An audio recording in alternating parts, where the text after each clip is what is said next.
One for all for one అనే మాటకు సజీవ సాక్ష్యంగా నిలిచిన ఘటన ఇది. చైనాలో 33 ఏళ్ల బార్బెక్యూ షాప్ యజమాని షావో సాన్హు తనకు అస్సలు పరిచయం కూడా లేని 3 ఏళ్ల ల్యూకీమియాతో బాధపడుతున్న చిన్నారి ప్రాణం కాపాడేందుకు ముందుకు వచ్చాడు.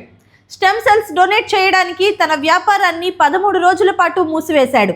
కానీ ఆ విషయం గురించి ప్రచారం చేయకుండా షాప్ ముందు కుటుంబ కారణాల వల్ల కొద్ది రోజుల పాటు మూసివేయబడింది అని మాత్రమే బోర్డు పెట్టాడు.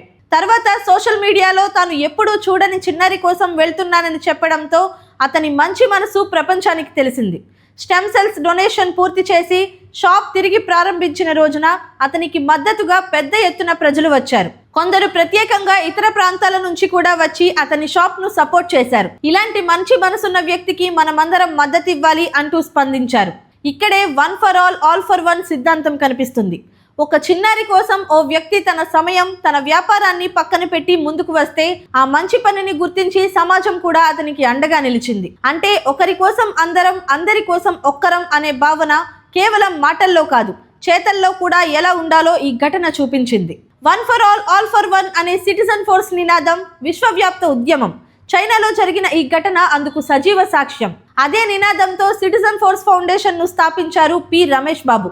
ఆయన మహోన్నత ఆశయం ఫలిస్తే ఈ ప్రపంచంలో ఏ ఒక్కరూ ఒంటరి కారు, అందరి కోసం ఒక్కరు, ఒక్కరి కోసం అందరూ అండగా నిలుస్తారు.